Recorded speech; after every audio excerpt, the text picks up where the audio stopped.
Welcome to History Sleuth, a podcast exploring the involvement of history and culture in current events. My name is Adelaide, and today we are going to talk about the historical roots of a new character that appeared in the show The Falcon and the Winter Soldier, and how Marvel introduces us to a new cinematic universe history that draws on the reality of American history. But before we get into that, if you're on Twitter, follow me at Sleuth History to get updates about when I post new episodes, and make sure also to follow History Sleuth on Spotify, Apple, or wherever you get your podcasts. Now, let's get into today's topic. So I am currently in the middle of rewatching all the Marvel movies, starting with Captain America, the first Avenger, and I'm going in like timeline order, which is interesting. So it's different than how they're released, but mostly we went from like Captain America and then to Captain Marvel and then to Iron Man 1, which is interesting. And last night I watched Thor: Dark World, which came out in 2013. 2013 simultaneously feels like a long time ago and like yesterday. I have weird feelings about this, but I basically like grew up along with these Marvel movies.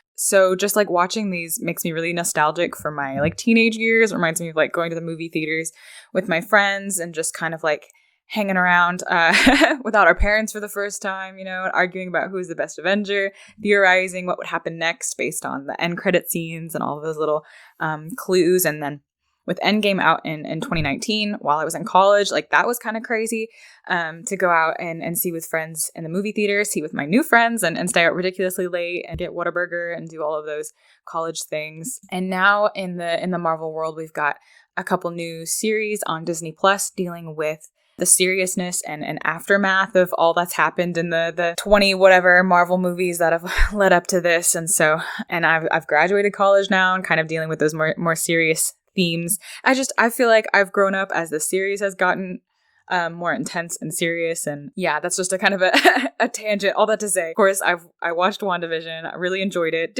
I wasn't sure about it at first, honestly. Okay, this isn't like a show reviewing podcast, so I won't get into all of that. But I did end up liking WandaVision, even though I wasn't sure about it at first. And I've been keeping up with the newest Marvel series on Disney Plus, The Falcon and the Winter Soldier, which follows two characters associated more with Captain America and all of their adventures in being the main characters now for the first time, instead of just side characters in Captain America's story.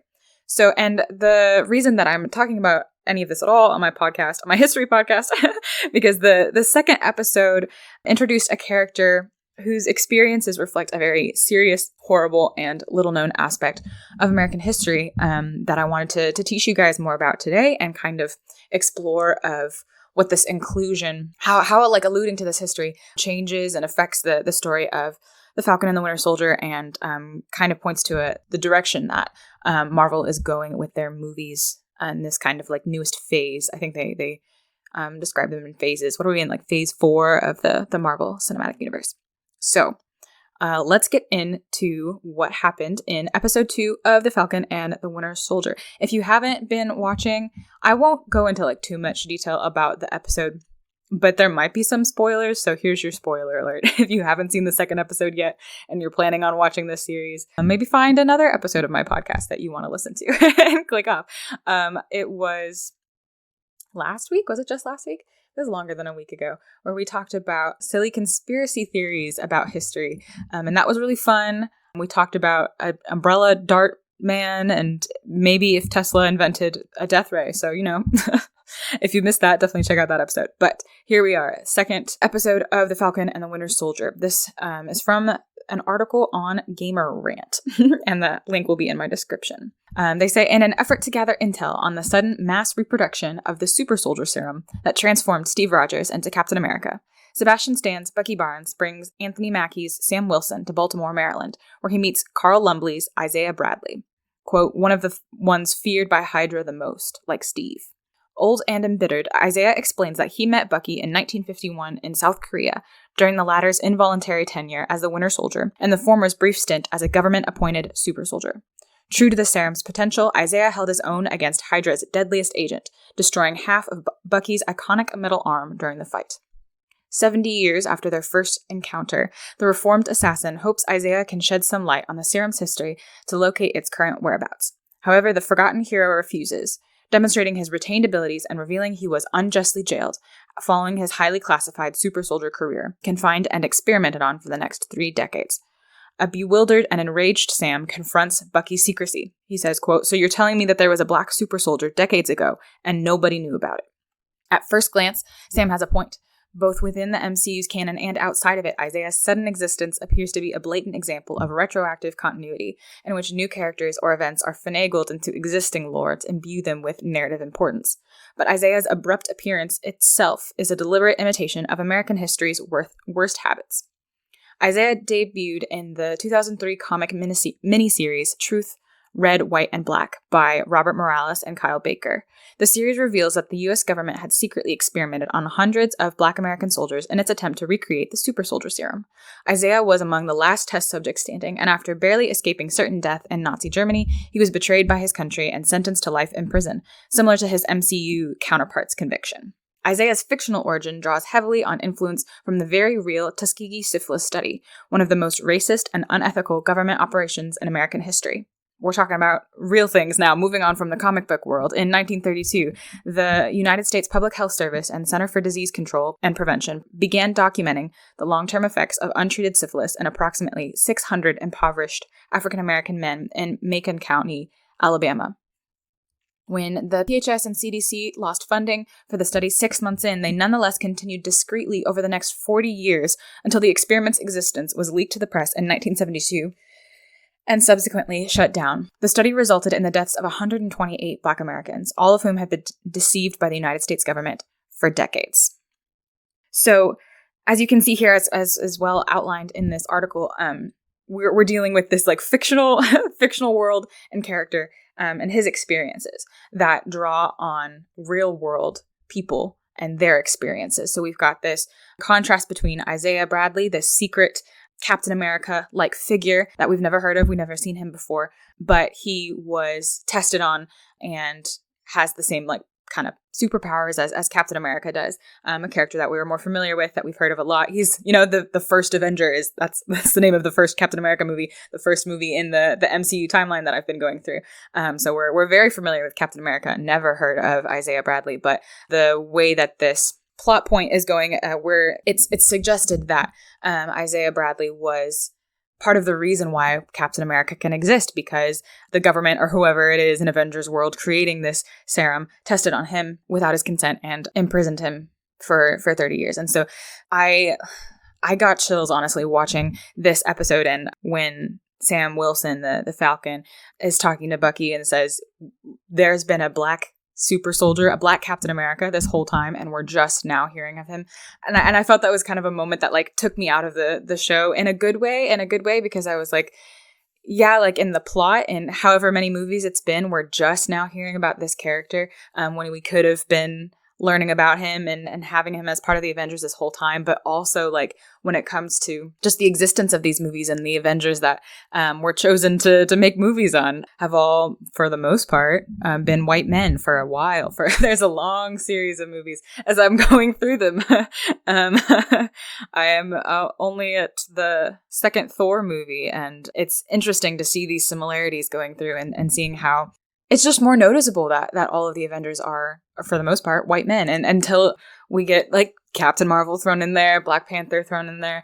And so it does seem like we're kind of like retconning Marvel by tossing in these characters, but also because it still works, though. We can add in Isaiah Bradley into the plot now, this mega plot of the Avengers. We can add in Isaiah Bradley because this reflects American history. Like, this is what happens in real life, is there are figures in Black history or just people of color who have suffered from different oppression or done amazing things, and we never hear about them until later. And so it feels like we have to go back and revise things in our history books and go back and rewrite how we understand different topics or bring light to things that weren't brought to light before, because our country is dealing with this amount of racism. And so it's just interesting how it seems like if it wasn't so similar to how American history often works, it would seem kind of like a weak writing on Marvel's part to just like toss in Isaiah Bradley and been like, oh yeah, he's been here the whole time, we've just never told you about him until right now. But that happens all the time in history. That's so interesting to me. I don't know if I've explained well why that's so interesting. Maybe I've talked too much on this. I'm not really sure. So maybe we'll just continue to wrestle with this throughout this episode. But I just think it's so interesting how that works from like a writing perspective, like writing this story and crafting this plot, but also how it reflects American history and adds this kind of like this like power almost to Isaiah's story. Like he comes in as a character. He wasn't in episode 3 that came out last Friday, but hopefully he'll be back later in the series or in other movies. But he can just kind of pop in this late in the game because it makes sense. It makes sense. It's so interesting. Okay, so finishing off this article, they say, at the heart of the Falcon and the Winter Soldier, the show, lies a fundamental question. What does it mean to be Captain America? For years, audiences were so enthralled with Steve Rogers' personal journey and that the weight and baggage of his mantle weren't truly felt or considered. Now that Steve stepped down and Sam's turned down the torch, the title has taken on a life of its own with objectional ownership. Wyatt Russell's John Walker is given the title outside of Sam's jurisdiction, and a set of super soldier skeletons in its closet. Isaiah's arrival to the MCU also confronts the crucial racial context inherent to Sam Wilson's internal struggle. Isaiah's past depicts a much different story from the first Avengers. Instead of being celebrated as a hero like Steve, Isaiah was stripped of his freedom and treated as a guinea pig for decades. A black man succeeding a white man as the USA's superpowered mascot carries unavoidable political undertones, and Isaiah is living proof that Sam's country may not yet be ready for a black Captain America, even apart from his personal doubts about taking the title. With a few episodes remaining in The Falcon and the Winter Soldier, the jury is still out on Isaiah Bradley's immediate importance to Sam and Bucky's ongoing search for the super soldier serum, but his appearance in the show alone speaks volume of its ambition. It would be easy and cowardly for the show to treat the Captain America title strictly on its most basic terms as Steve Rogers' former occupation. Instead, the show demonstrates the mantle's might by steering headfirst into the violent and oppressive relationship between America and its black citizens, reinforcing Sam's character arc and the show's central dramatic question. Hopefully, Isaiah Bradley's time in the MCU has only just begun. So I think that was a really good article, kind of like explaining that and breaking that concept down and those questions that we have. It'll be interesting to see how the show progresses or how Isaiah Bradley's involvement in the MCU progresses. I'm really looking forward to that. I found another article from IGN that I just wanted to read a couple bits of. It addresses basically the same thing and explains the same thing. But I also wanted to say before reading parts of this article is that they use the word dark pretty often. I don't know how many times they do. I didn't go through and count, but I wasn't going to be that petty. But I've been corrected before using the word dark in the sense of like somber or like sad or serious or a little bit more like intense or heavy. Using the word dark in replace of any of those other words it's not it. Not the way to go necessarily. We need to be cognizant of the fact that we've inherited a language and a history that struggles with racism, and that even if currently we're not trying to use the word dark, we're not trying to be racist by using the word dark to describe things that are bad, when we can use words other than dark to describe things that are bad or serious or heavy or whatever, we should, because that like association of blackness with badness is this like inherited racism in our language that we have. And so that's kind of a critique I have of this article, is that they're trying to address, especially an article trying to address the themes of America's racial history in this pop culture show, for them to use the word dark over and over again. In my opinion, is just poor writing. So I'm going to read this, but I just wanted to kind of put that out there as well. This IGN article says The Falcon and the Winter Soldier is quickly shaping up to be one of the darker MCU projects to date. As the dust of Avengers Endgame settles, the world needs Captain America more than ever. But as Sam Wilson discovers in episode 2, the same government that created Captain America has some skeletons in its closet, and one of them is named Isaiah Bradley. Who is Isaiah, and how does his MCU debut foretell dark days ahead for the friends and admirers of Steve Rogers? Let's explore what we know and why the series is revealing the dark truth behind the myth that is Captain America. So next, this article talks about the comic book series that Isaiah Bradley was in, called Truth, Red, White, and Black. It says the series reveals that Steve Rogers was far from the only soldier the government attempted to transform into a superhuman propaganda tool, because the formula for the super soldier serum is lost when Dr. Abraham Erskine is killed by a German spy. The scientists of Project Rebirth have no choice but to attempt to recreate it through trial and error. They do so by experimenting on hundreds of African-American soldiers, men seen as expendable tools for the cause. The series draws heavily on the real-world Tuskegee syphilis study, an infamous program wherein researchers studied the long-term effects of untreated syphilis in hundreds of African-American men without their full knowledge or consent. Similarly, the comic series shows hundreds of soldiers being subjected to experimental serums without fully understanding what they've been recruited for or the significant risks involved. Isaiah is one of only 5 test subjects to survive this process. The remaining untreated soldiers and researchers are executed, ensuring only a handful know the origin of these new super soldiers. And after his comrades are killed in the line of duty, Isaiah becomes the only survivor and the only living proof of this twisted attempt to create a new Captain America. Episode 2 also introduces us to Isaiah's grandson, Eli, played by Elijah Richardson, a character who may well be destined for big things in the MCU. In the comics, Eli is a founding member of the Young Avengers who takes up the mantle of Patriot and wields the same triangular shield once carried by his grandfather. We expect to see some version of this origin story play out in the MCU, though perhaps in a future project after the Falcon and the Winter Soldier. But one thing is clear already. Eli shares his grandfather's rage and resentment over the toll Captain America has taken on their family, and for good reason. The Isaiah Bradley character is intended as commentary on America's bloody, racially charged history and the way the higher ideals of the country often mask the brutal reality faced by people of color. The Ultimate Universe, Nick Fury and Black Panther both share a lot in common with Isaiah Bradley, as they too are Black men subjected to torture and experimentation in the name of superhuman science. While that plot point hasn't carried over to the MCU, the general idea that ordinary soldiers, particularly people of color, are mere pawns in an amoral system designed to build bigger and better weapons definitely has. You don't get a hero like Captain America without leaving a long trail of death and misery behind him. And with Steve gone, it falls on Bucky and Sam to come to terms with that toll. Yeah, so I think that is really interesting. Kind of, I love how the writers of the Falcon and the Winter Soldier and just in the Marvel Universe in general have taken this Captain America, this character. Honestly, Captain America was my favorite Avenger until Tom Holland became Spider-Man. But Captain America was my favorite Avenger for a long time. He's still one of my favorites. And I think it's so fitting for this, like, I mean, he's pretty much like a perfect hero, right?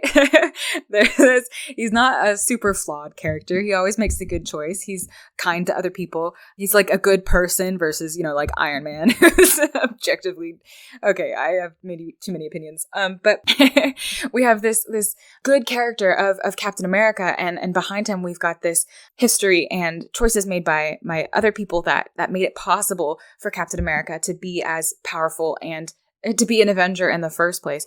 We've got this whole other history, all of these other people, all of these other victims, and it's not necessarily Captain America, the character's fault that Isaiah Bradley was treated in this way, but Captain America definitely benefited from the mistreatment of Isaiah Bradley and other people of color in this Marvel universe. And I think that's so interesting how that can so easily work as a way to better understand American history and say that as white people, we benefit from ways that people of color were treated unjustly and oppressively, even though we, most likely, people listening to this podcast, we ourselves did not do some of those things, all of those things, but we still benefit from the mistreatment and oppression of other people. And so I think that is just like a helpful stepping stone into kind of like honestly understanding white privilege better and kind of like what is America?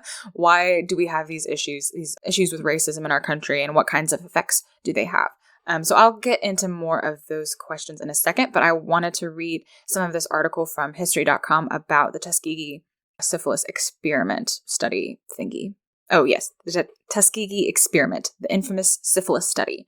I mixed that all together, but that's the title of the history article. And there is a lot here. So I'm going to it looks like we have time. I'll read most of it, but I will also link this in my description so that you can read it yourself or look more into this topic. Definitely good to be educated on hard things like this, even though this is a hard topic, but it's not something that people are often taught on. I've been in a couple college classes where people had never heard of this before, like history classes for history majors, and people had never heard of this before. And so it is an important thing to be knowledgeable of, even though this is a tough topic. So now we're moving completely away from Avengers and plot and fiction and people that aren't real. And we're going to talk about something that did actually happen, done by real people outside of a comic book. So yeah, the Duskiki Experiment began in 1932 at a time when there was no known treatment for syphilis. After being recruited by the promise of free medical care, 600 African-American men in Macon County, Alabama, were enrolled in the project, which aimed to study the full progression of the disease. The participants were primarily sharecroppers, and many had never before visited a doctor. Doctors from the U.S. Public Health Service, PHS, which was running the study, informed the participants, 399 men with latent syphilis and a control group of 201 others who were free of the disease, that they were being treated for bad blood, a term commonly used in the area at the time to refer to a variety of ailments. The men were monitored by health workers, but only given placebos such as aspirin and mineral supplements, despite the fact that penicillin became the recommended treatment for syphilis in 1947, some 15 years into the study.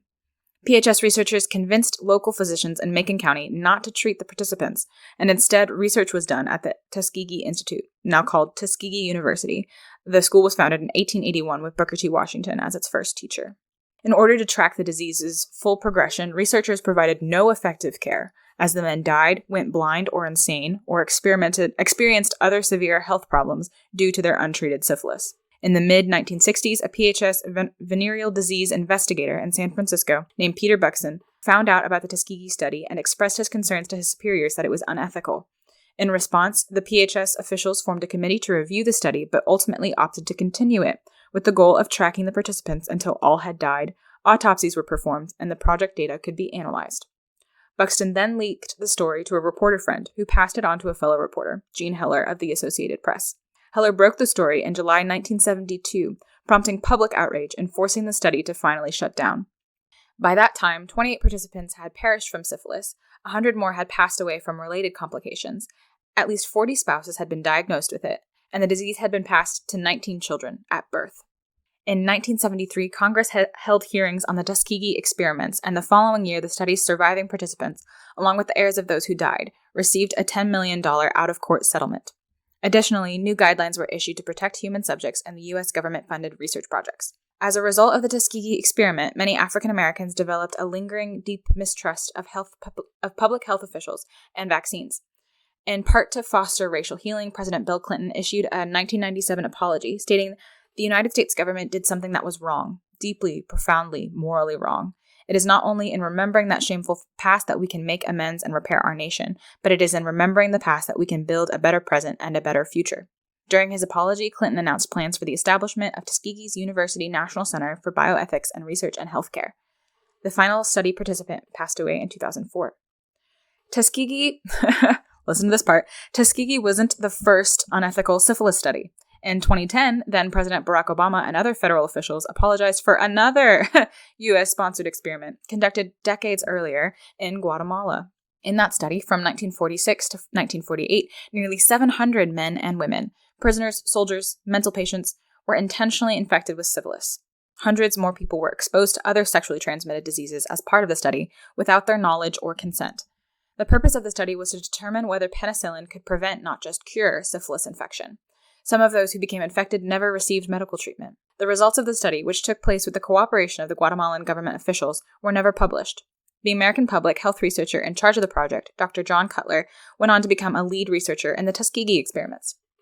Following Cutler's death in 2003, historian Susan Reverby uncovered the records of the Guatemala experiments while doing research related to the Tuskegee study. She shared her findings with the U.S. government officials in 2010. Soon afterward, Secretary of State Hillary Clinton and Secretary of Health and Human Services Kathleen Sebelius issued an apology for the STD study, and President Obama called the Guatemalan president to apologize for their experiments. I actually didn't know about the Guatemala experience until I was researching for this episode, and so I don't know that that's something. I mean, maybe you already know about that. Maybe I'm late to the game, but I feel like that's not something that's widely known, as well as like the Tuskegee experiment in America is definitely one that's not widely known, but I think people are starting to learn about it more or talk about it more.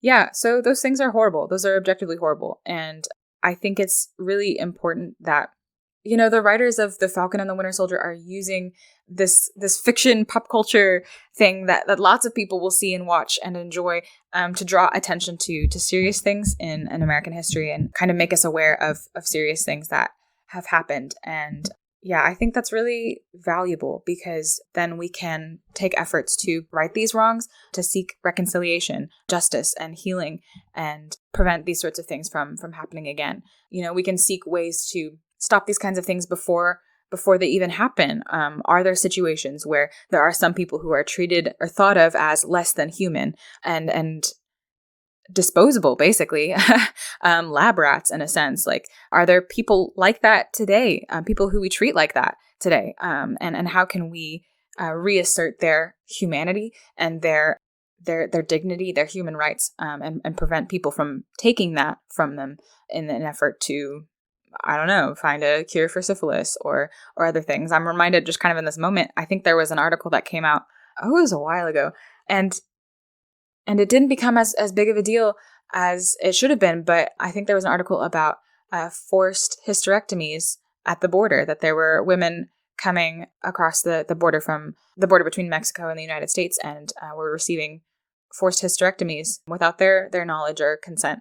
I'll look that up and see if I can find an article I can put in the description, because that's kind of all I know off the top of my head. But isn't that kind of similar in a sense? Obviously, syphilis has a lot of other effects that are really terrible, but just these medical procedures without people's consent, like, why are we treating people? Why are we only treating some people as they are less than human or not as important, not as valuable as other people? I think that's awful. So I'm really glad that the Falcon and the Winter Soldier is kind of using its platform, not in a super overt, a super pushy way, but just kind of as tying in these themes and helping people wrestle with these hard things by putting it in a fictional world. I think it's easier sometimes to wrestle with these hard topics and these hard things about our history when we can do it with fictional characters in the first place, where there's kind of like no consequences. We can have an interesting conversation about Captain America and Isaiah Bradley and Falcon and the Winter Soldier, and it's just kind of fun. At the end of the day, like, none of those things are real, so it doesn't really matter. But if we can kind of take those things in and then use this language that we benefit from, this pop culture language we've created to say American history is like the relationship between Captain America and Isaiah Bradley. How they relate to one another is how people in American history relate to one another. I think that's super valuable and can help people understand some of the tension and hard things in our history today.